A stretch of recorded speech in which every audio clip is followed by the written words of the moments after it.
My name is Tom Johnson. I am a professor at Colorado State University, and we are going to talk about how to measure how to measure radiation dose in emergencies. So my objectives for tonight, I guess it would be morning there, Tuesday morning already. So my objectives for this lecture are how to find radiation dose to an individual without radiation dosimetry. This is a big problem for radiation accidents. We will look at large radiation doses and radiation dose from criticality, which is different. And we will look at radiation doses from nuclear weapons. And then ways to measure radiation dose after a nuclear accident. So what reason do we have to do this? We want to measure radiation dose rapidly to people because we want to separate the people who have radiation dose that is high from people who have low radiation dose. There have been multiple radiation accidents throughout the years. Most people know about the accident in Fukushima, but there was also an accident in Chernobyl and also 3 Mile Island in the United States, and another accident that many people are not aware of. There was an accident in Goiânia, Brazil. The accident in Brazil was in a town where a radiation source that was used to treat cancer was lost. And several people found the radiation source and spread radioactivity through the town of Goiânia. 4 people died from radiation exposure.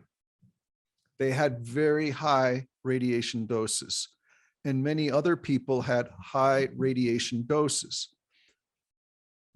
Total, maybe 100 people had radiation doses, but everyone in the town was very frightened. They were very scared. They had been exposed to radiation. When radiation monitoring started, over 100,000 people tried to be monitored. This is a very difficult situation because monitoring of 100,000 people is not easy. This accident in Goiânia was a contamination incident where particles of radioactive material were spread accidentally through the town. So this is a very important issue that we need to remember. So if a person is contaminated, so they have radioactive particles on their skin, if they have more than 37,000 becquerel in an area, they should be decontaminated before everyone else. If a person is exposed to very high levels of contamination, they can eat it by accidentally eating it from their skin. They can also absorb it. And these high contamination levels can cause damage to the skin, will cause very painful skin damage. So we want to decontaminate people early. And we need to determine dose from contamination as well as a fixed or external sources of radiation. A large external source of radiation can cause radiation to be deposited deep in the body and will lead to what we call acute effects. Acute effects of radiation are those radiation effects that we see immediately or very soon after exposure to the radiation. Doses less than 1 gray typically are not lethal. Most people will not show any signs of radiation exposure below 1 gray. The best method to measure radiation dose for people less than 1 gray, if they are not wearing dosimetry, is through blood bioassay. So a sample of blood will need to be taken from each person, and then the DNA is counted for dicentric or acentric. And if they see an excess, we can calibrate this to find the radiation dose. Normally, this method is good down to 0.2 gray. Any dose above 0.2 gray, we can probably determine using blood bioassay. Oh, I'm sorry, I don't have it in Japanese. So we can use blood bioassay. If we have access to crystalline material, such as a watch face, or the crystal in a cell phone. So the screen in a cell phone can be used to measure radiation dose in an accident. If it is a child and they have loose teeth, we can have teeth be used also to determine radiation dose. And this is through electron spin resonance. We can also use modeling. Oh, and sometimes we can use glasses. Depending on the type of radiation, we can use a person's glasses and do an analysis of the glasses and look at the radiation damage in the lens to find radiation dose. So these are methods we can use for very low doses. These are the most difficult to measure, but these are the doses that have the smallest impact and lead to fewest problems. As dose is increased to greater than 1 gray, then we start to see people exhibit symptoms of radiation exposure. From 1 gray to 2 gray, approximately. And please remember, these numbers are not exact. We see people will vomit between 5 and 50% of the time, and they will do this a little bit after radiation. These people can walk and are generally okay. You may see bleeding here around the gums and maybe some bruises in the areas of highest radiation. Again, blood bioassay is the easiest way to determine dose, and all the methods used for less than 1 gray can also be used here in any higher dose. As the doses get higher, between 2 gray and 6 gray, we will see more and more people with nausea and vomiting. People will have trouble thinking for a little while after the exposure, bleeding around the gums, and hair loss. The hair loss will not be immediate. It will take a few days. As we get close to approximately 3 gray, people will die. They do not die immediately. They will die a few weeks after the radiation exposure. About 50% of the people will die at 3 gray exposure if they have no treatment.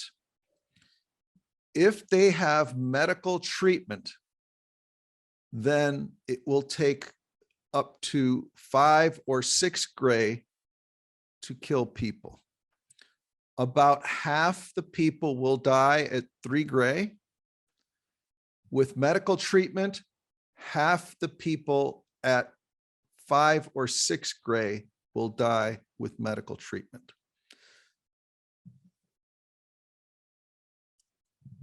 As the doses are increased, if we increase the dose to between 6 and 8 gray, we'll have almost everyone nausea and vomiting less than 2 hours after radiation.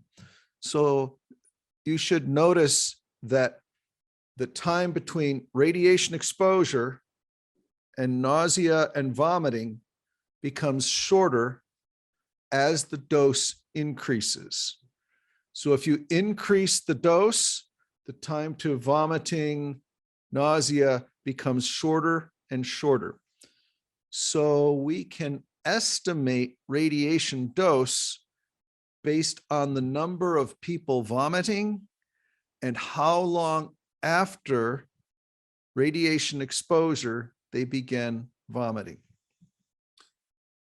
At these high doses, people will lose their hair. It will take a little while, but they will lose their hair permanently.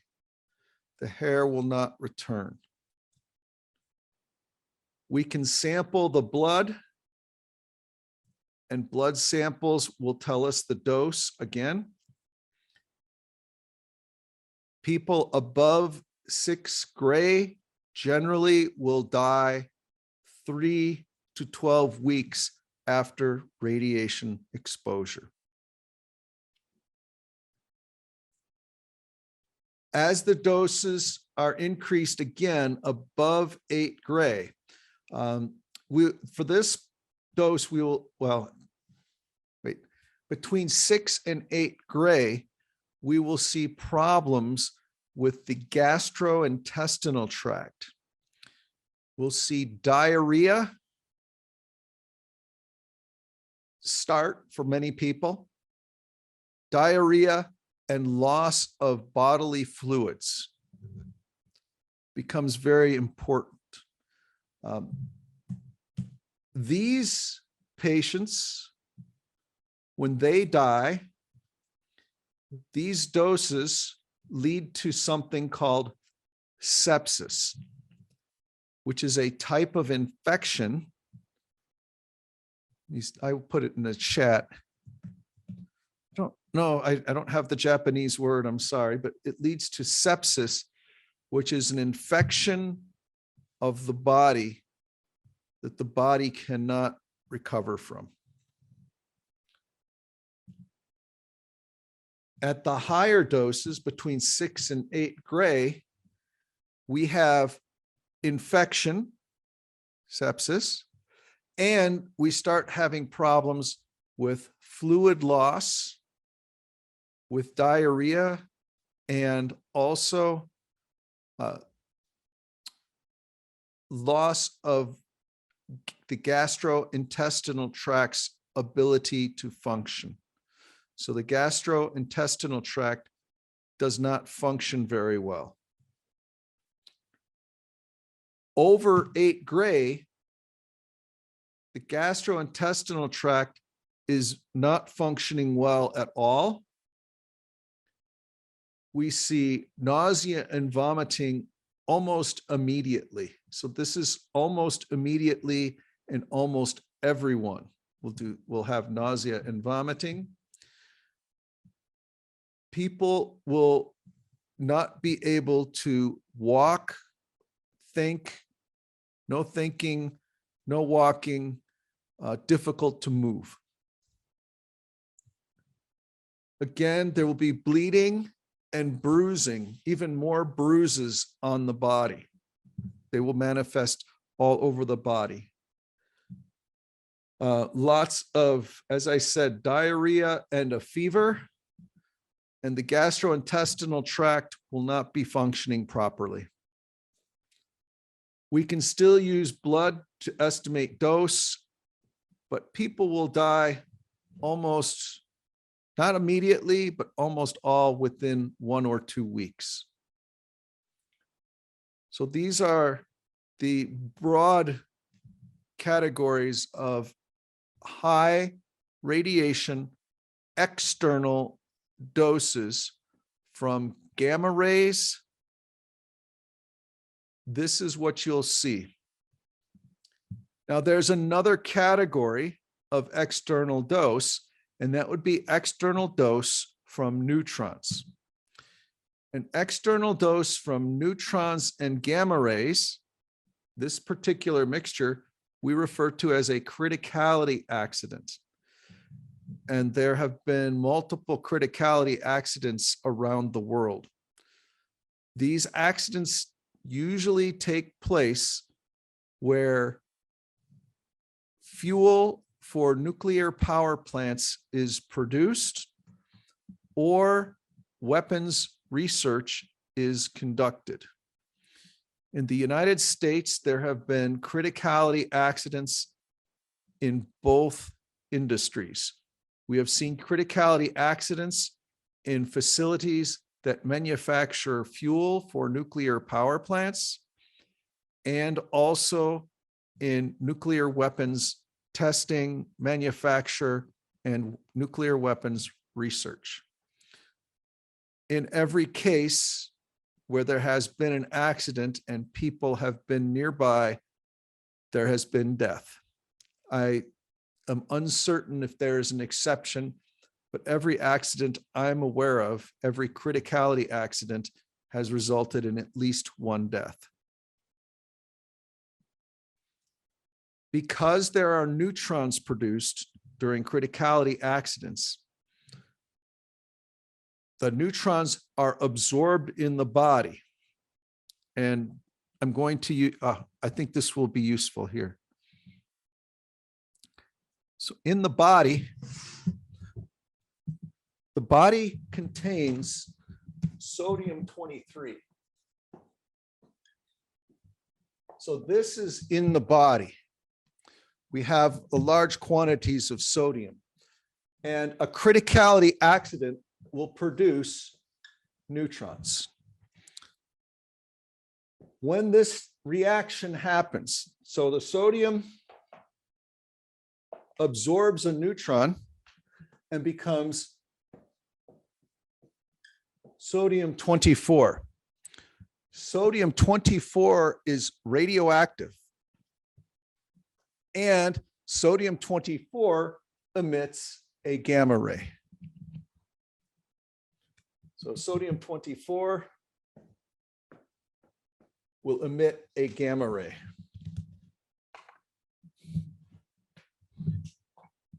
This is useful for us to measure dose. So we can measure dose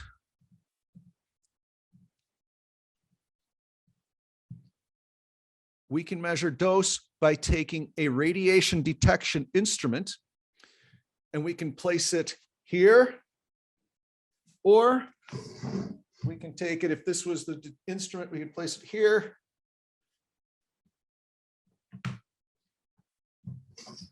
And based on the response of the radiation instrument, we can estimate the dose to the person in gray.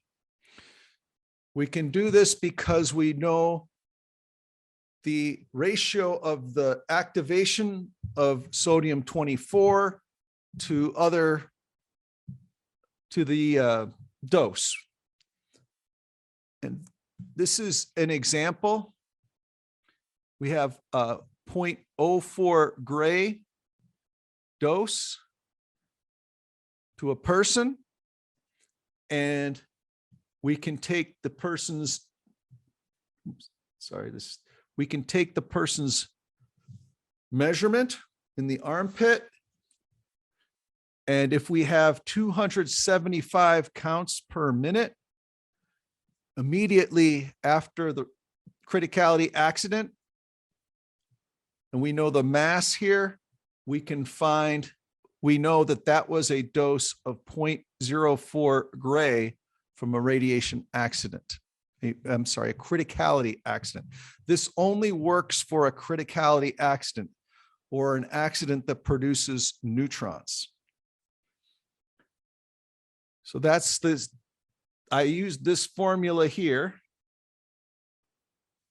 and I calculated the values for this table. I should have calculated smaller. This is more for United States people because they tend to be bigger than Japanese people, you know, like bigger. Most of them. Another thing we can do if there is a criticality accident is measure the sulfur activation in the hair. The hair becomes activated because it absorbs neutrons and becomes phosphorus 32. And this will activate the hair and make the hair radioactive. And we can measure the radioactivity in the hair, and we multiply it by just a simple number, and we can get the dose to the person from a criticality accident. So those are two things we can use on a human, but it must be a criticality accident or involve neutrons. So these are external neutron radiation doses we can estimate. There's another way we can estimate radiation dose. We can take objects that have become radioactive or measure ambient radiation dose, and we can use something called the rule of 7 and 10. And this rule says that every 7-fold increase in time after a criticality accident will decrease radiation dose by 10. So I have an example. So if you make a reading at 1 hour after a criticality accident, and if this is your reading, 7 hours later, you will see the intensity is dropped by a factor of 10. So this is a useful thing to know for a criticality accident, and you can predict radiation dose in areas where neutrons have caused things to become radioactive. Okay, any questions on this? I thought maybe there would be some questions. Okay. So for nuclear weapons, radiation dose estimate. If we know the yield in kilotons, we can predict the radiation dose or the distance to the lethal dose for 50% of the population. So we call the radiation dose that causes death to 50% of the population is called the LD50, this right here. And that dose is approximately 3 gray with no treatment. With treatment, it is approximately 5 gray, maybe 6 gray. Okay. So this is a useful graph, but I will also provide an example. This is the dose in gray 1 hour after a detonation. So for example, if there was 1 kiloton, maybe a terrorist bomb of 1 kiloton, at 1 kilometer, we would see 210 gray per hour. If we wait 7 hours, it will go down by a factor of 10. So we can use multiple methods to estimate radiation dose.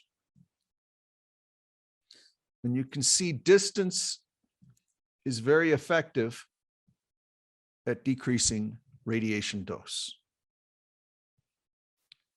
So what are some other methods to determine radiation dose after an accident? We talked earlier about counting lymphocytes or eccentrics.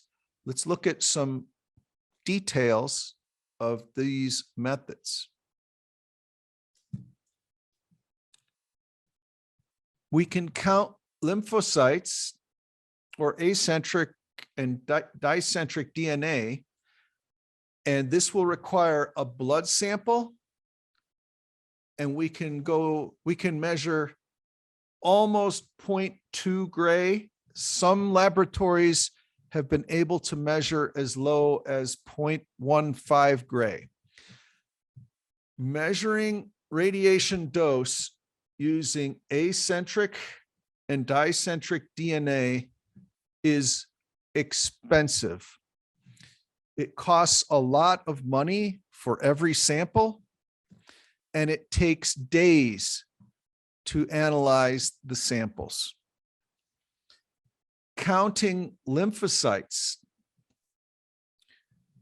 is also requiring a blood sample and a microscope, or we can count using mechanical counters.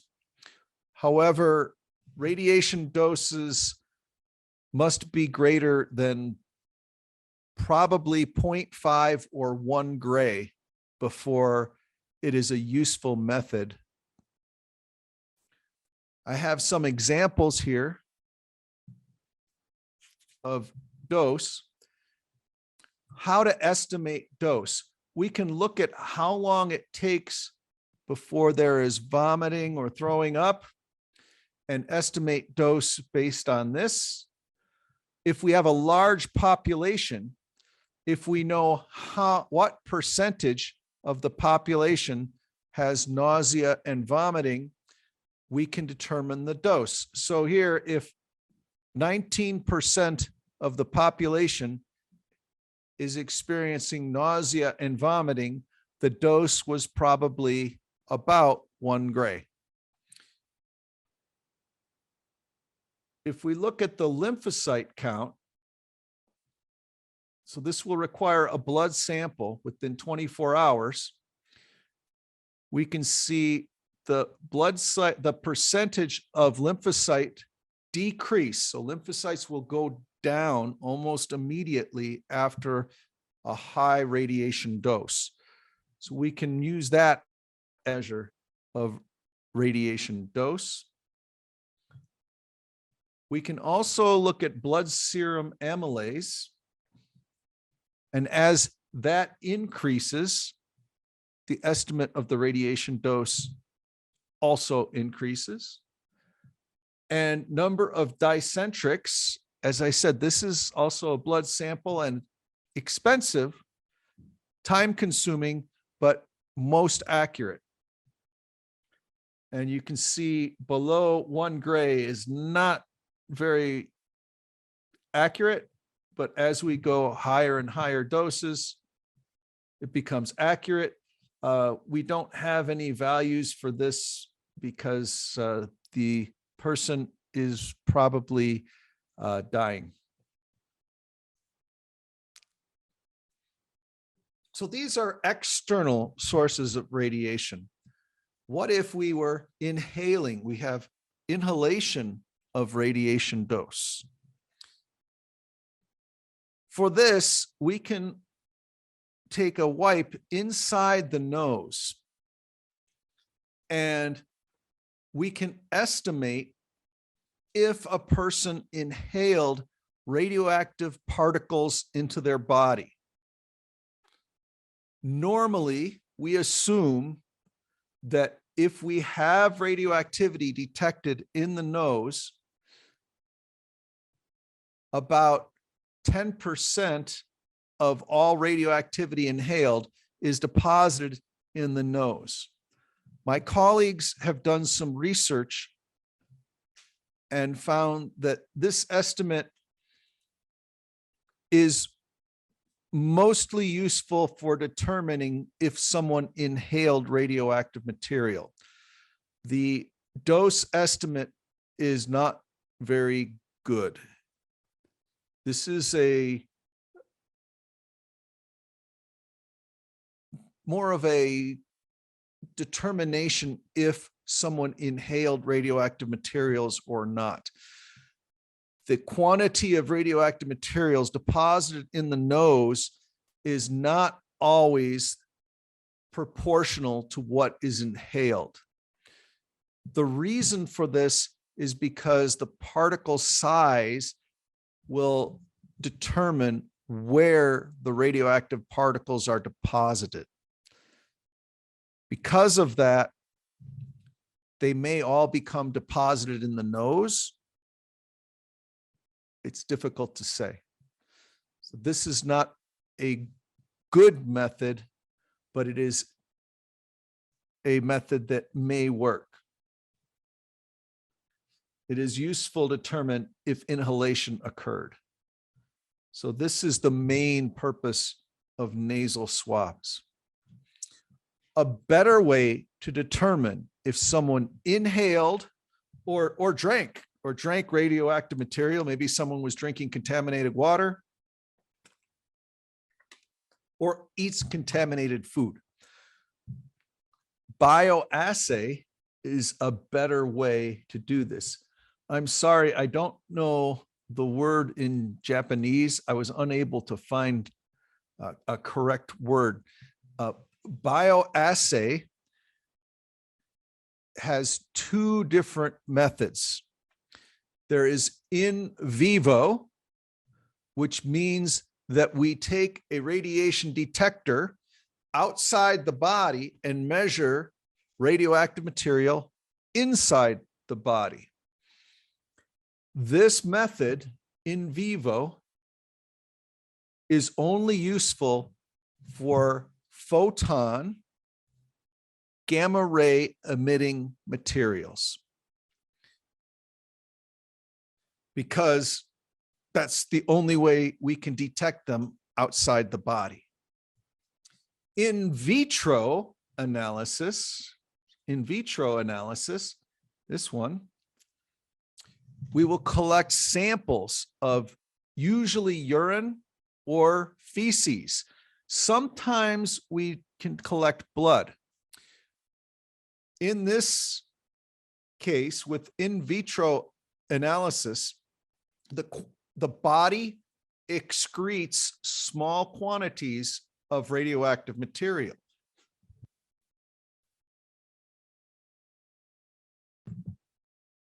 And as the body excretes these small quantities of radioactive material, we sample, and from the sample, we can do a calculation and determine the amount of radioactive material in the body. These methods are well known, and both methods are used to measure radiation dose from workers as well as accidents. So we use this in a routine daily scenario, and also we use this for accidents. So it's used in both cases. Earlier, I mentioned electron spin resonance. Usually this is not useful unless doses are very, very high, typically above 0.5 gray. I believe in Japan, the dose limit for workers is 0.02 gray per year. So this would be the maximum dose for a radiation worker in Japan. So this is more than 10 times the maximum allowed worker dose in Japan and the United States. But it is still a useful method in an accident. As I said, we need some kind of crystal materials. Some building materials are actually very good for electron spin resonance. It is complex. This sample processing takes days to complete, sometimes months. It's not a simple way to perform a radiation dose estimate. We can, though, calculate radiation doses if we know the dose at one location.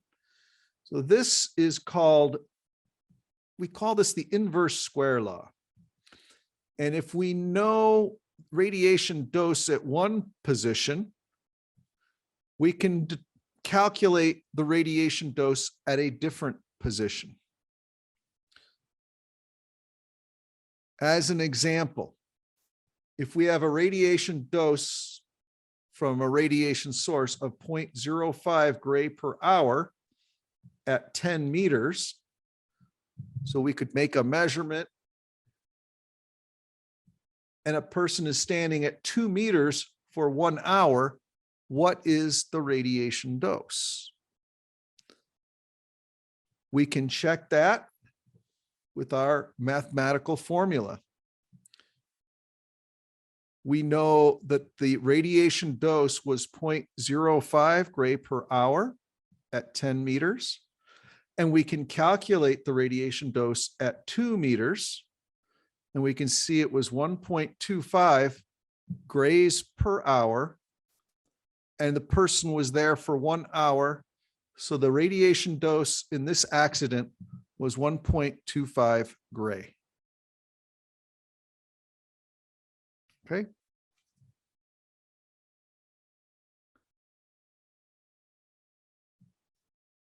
There are also different types of software you can use to determine radiation dose.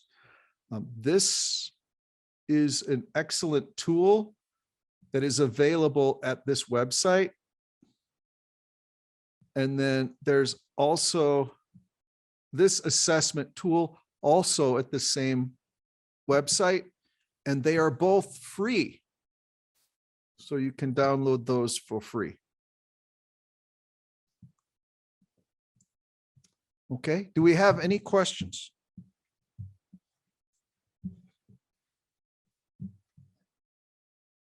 Is it okay if I talk about background radiation a little bit?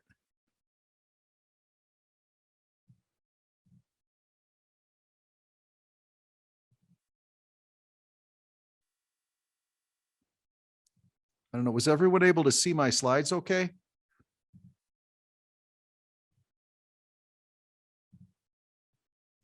Did I turn my microphone off?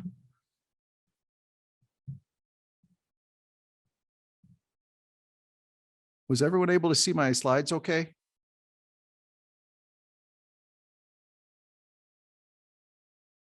Is this working?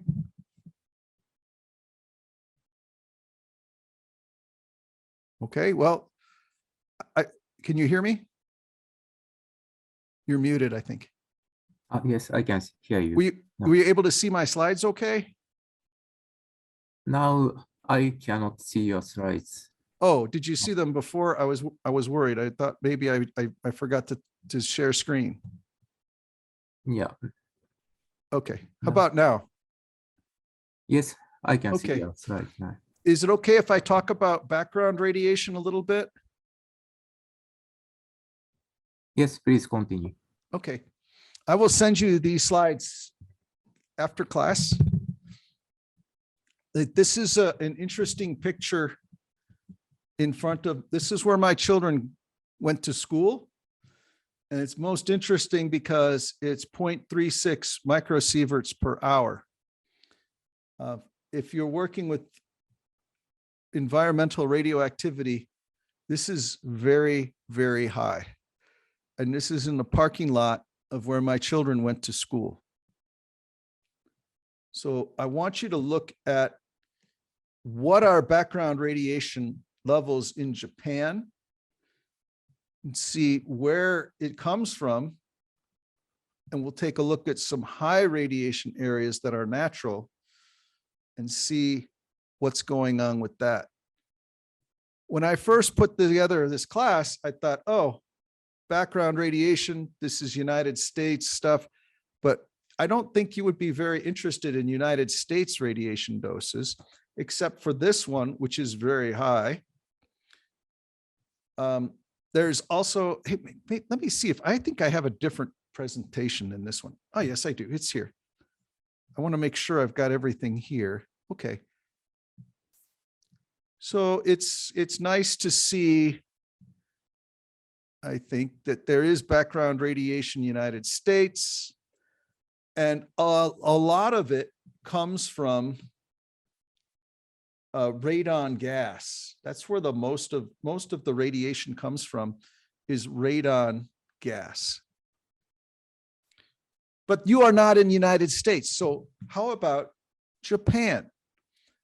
Well, Japan is less than 0.09 microsieverts per hour in a lot of areas.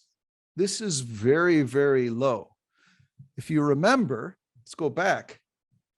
In the parking lot where my children went to school, it's 0.36. And in Japan, almost all of Japan is 4 times less than in the parking lot where my children go to school.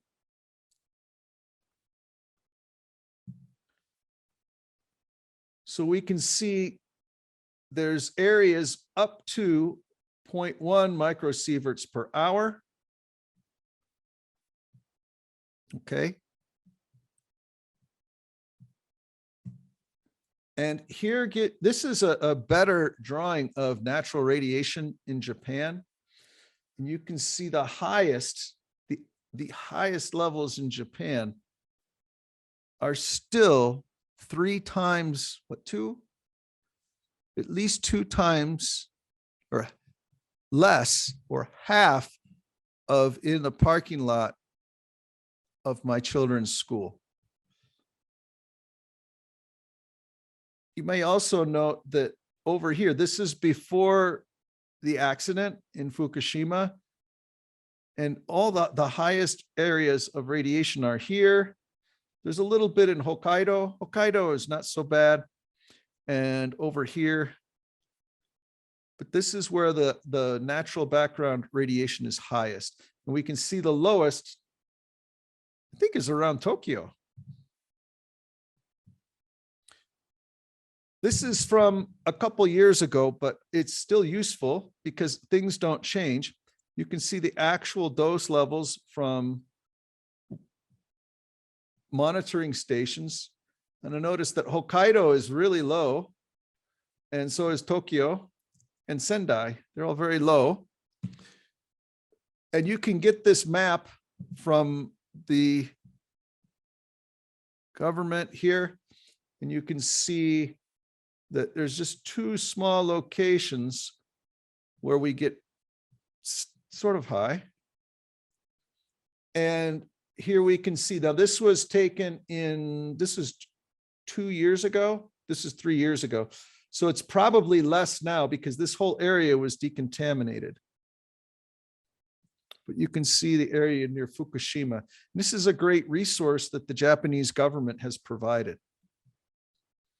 How does this compare to the United States? Let's see. You can see, this is Colorado where I live. And you can see where I go skiing. I like to ski. Where I go skiing is here. And this is naturally around 0.2 to 0.25 microsieverts per hour, which is very high. This is comparable to the areas around Fukushima, but it's natural. And you can see some communities have doses as high as 0.25 microsieverts per hour as well. So just to see the typical, so if you look at the color code from here, I kept the colors the same, and you can see that where I like to ski is in the orange zone here, and that would be the same as these communities right here. So this would be right at the edge of the difficult to return zone, and it would be even higher than this area here. So my favorite skiing places is they're higher than areas near the difficult to return zone. Naturally, though. And we can see that the radiation levels in millisieverts, this is for a whole year. In 1 year in Colorado, 3 millisieverts is common. And this is much higher than the rest of the United States. And it's actually high compared to most places in Fukushima, excuse me, except the difficult to return zone. And the rest of Japan is less than half of this. And if we compare, we can see Colorado is much, much higher. Where does all the radiation come from in Japan and in the United States? We see radiation from the sun and the stars, but we also see radiation from very, very long-lived radioactive material formed when the Earth was formed. And these have been present for the life of the Earth. This is cosmic ray dose. So this is doses from the sun and the galaxies and far out away from the Earth. And you can see as we go north, it gets higher, and as we get higher altitude, it gets higher. So mountains will have higher cosmic ray doses. And further north will also have higher cosmic ray doses. But cosmic rays are only a small contribution to radiation dose. Cosmic rays also make things radioactive in the atmosphere. Cosmic rays will produce tritium and carbon-14. These are most important for radiation exposure of humans. Carbon-14 is in plants and animals. Tritium is in all of the water in all of the world. And we see this being made in the atmosphere. you can see most of the gamma rays are higher intensity above here. So if we look for Japan, it's going to be higher intensity, whereas in the United States, we get a higher intensity here. So even Hokkaido has lower radiation levels from cosmic rays than most of the United States. Lightning is thought to follow the tracks of radiation and cosmic rays coming down to the Earth, which is interesting. Most cosmic rays are protons.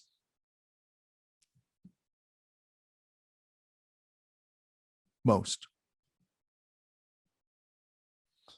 We also have radiation from the ground. And this is things from primordial sources we talked about before. And there are pieces of terrestrial radioactive material in everyone.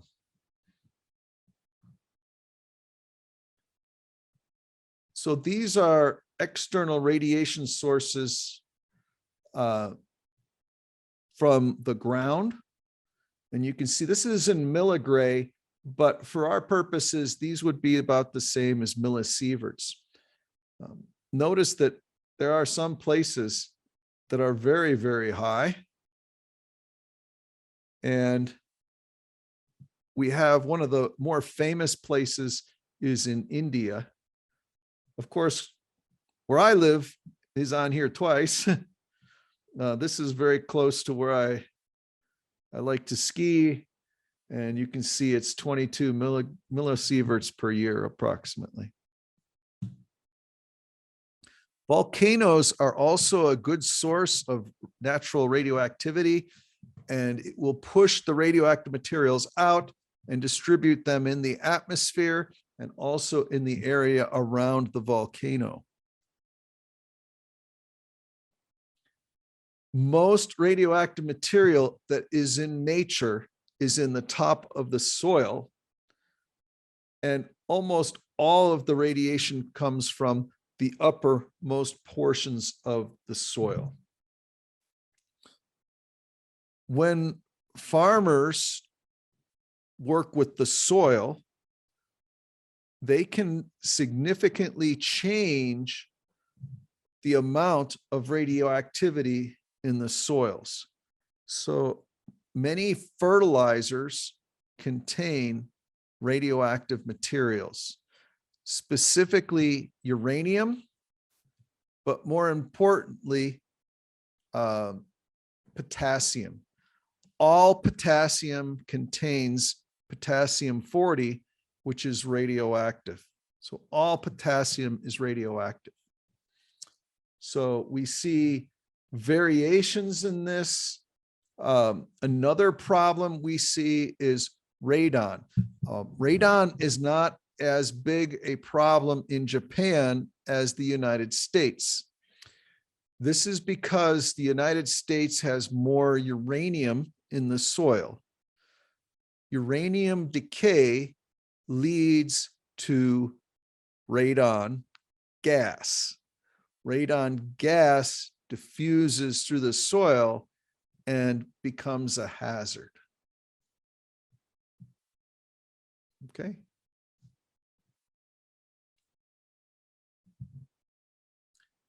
Even a small change in the soil and the geology can cause big changes in radiation dose. This is a location, a natural location, and you can see radiation levels here are about double the radiation levels in the rest of the area. And this is because of uranium in the soil. So there's a high concentration of uranium in the soil for this example.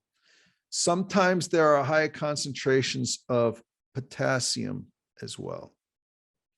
Potassium will give a very high natural background radiation dose. So inside homes, the radiation dose does not vary as much. It does vary depending on the different types of material. Wood buildings are the lowest radiation dose, and brick would give the highest radiation dose. I mentioned earlier there's some areas of very high radiation dose, and these are some of the most famous places with high radiation doses. Brazil is one of these places.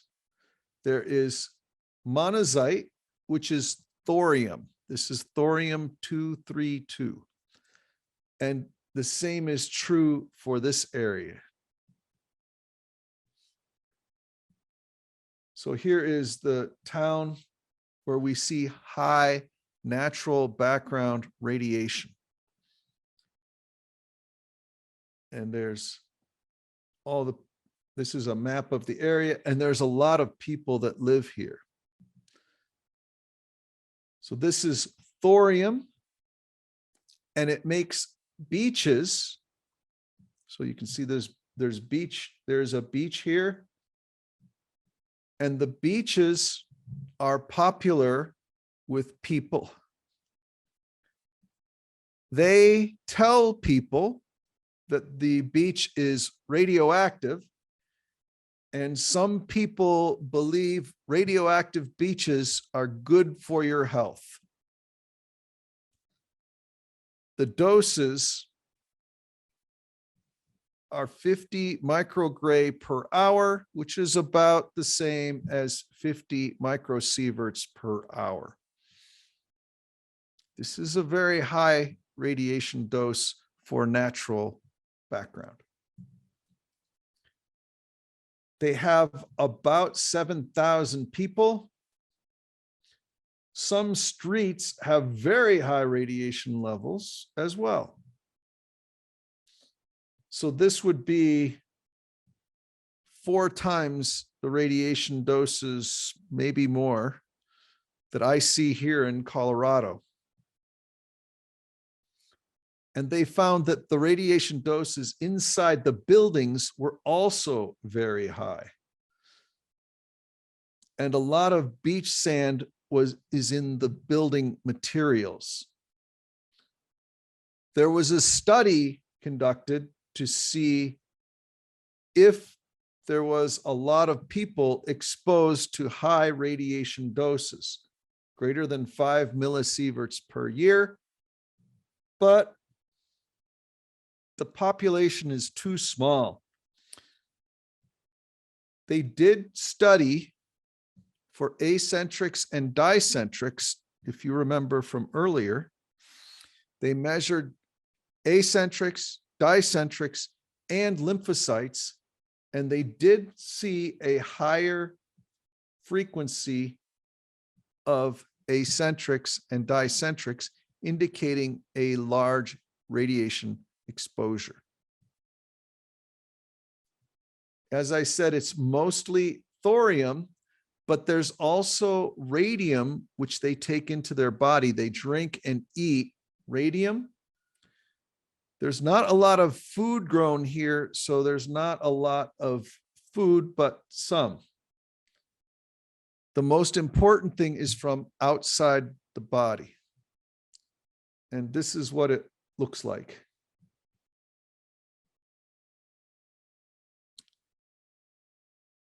And you can see they have a hotel called the Radium Hotel. So they do people do think radiation is good for them there. This entire state here has an area that is radioactive. There's one small place here. And we're going to look at this town,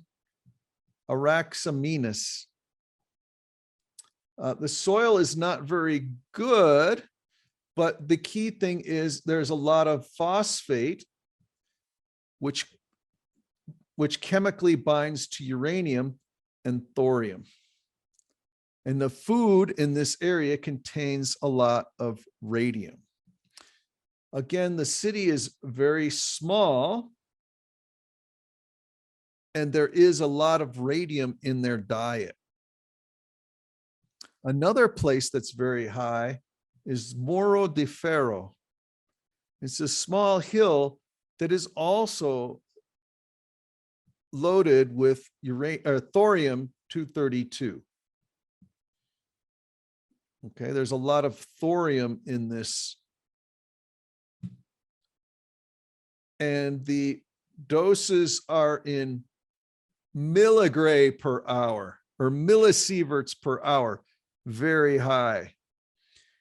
And if you take a flower or a plant from this area and you put it on X-ray film, you can get an image. This is called an autoradiograph. And I think that's the same in Japanese. So an autoradiograph is where you take something that is radioactive, you put it on an X-ray film for a period of time without exposing it to light, and then develop the film. So this was formed because of the radioactivity in the plant. Another place that's very radioactive is in India. And it's, again, the beaches, and the beaches have a lot of thorium. So we can take a look here. It's right down here. So it's monazite, and monazite is a form of thorium. And they have radiation doses of 4 to 70 milligray per year, which is very high. But studies have been done, and they have found no extra cancers in these people. Another beach is Ulal Beach in India. Can I zoom in there? Here it is. So it is here. This is the beach. Again, very high radiation doses between 0.8 and 4 millisieverts per year. And again, it is mostly from thorium. In China, there's also another very high radiation area. In the Guangdong province down here, and about 73,000 people live in this area. Again, it is a thorium. It's a form of thorium that is in the soil. And the external radiation dose is about 3.3 milligray per year. And this is about 3 or 4 times normal background. The people in this area have been studied, and they have reported very high radiation doses. They've reported people are eating and drinking radium, but no radiation effects were found. Some of the other nuclides in the environment, these nuclides like uranium and thorium, these are, we call these primordial radionuclides. These are the nuclides that are from when the Earth was formed. Sometimes these are a series, meaning there's one radioactive material decays to another, decays to another, decays to another. And there are other radioactive materials that just exist from when the Earth was formed. And these are called non-series. So these are all formed when the Earth was formed. And you can see they all have very long half-lives. And we still find all of these in the environment. The most important are potassium and rubidium a little bit, but potassium is more important. Potassium 40 decays with a 1.46 MeV gamma ray. That's a very high energy gamma ray and is easy to find and can deliver dose to us even if the potassium is in the soil.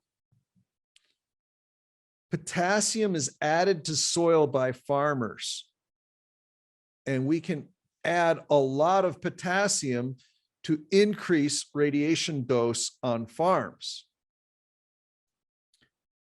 These are typical potassium concentrations in rocks, and granite is popular for countertops and surfaces inside of homes, and people can be concerned about potassium doses, but they are not very high.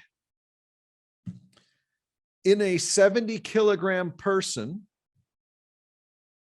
you will have about 140 grams of potassium, and that will equal over 4,000 becquerels of potassium 40 in a person. So this is regular, not all potassium is potassium 40.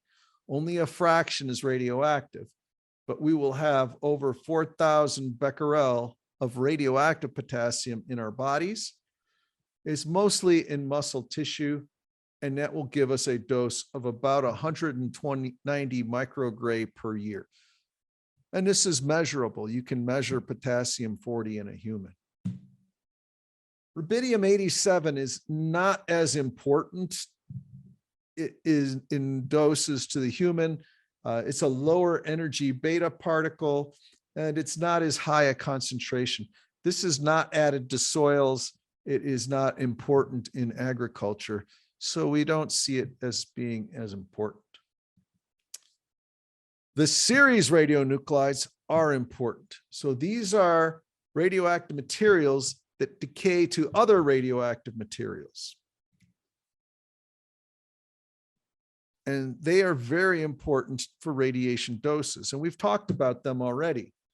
There is a thorium series, a uranium series, and an actinium series. All of them decay to a type of radium and a type of radon, and they're all in the environment.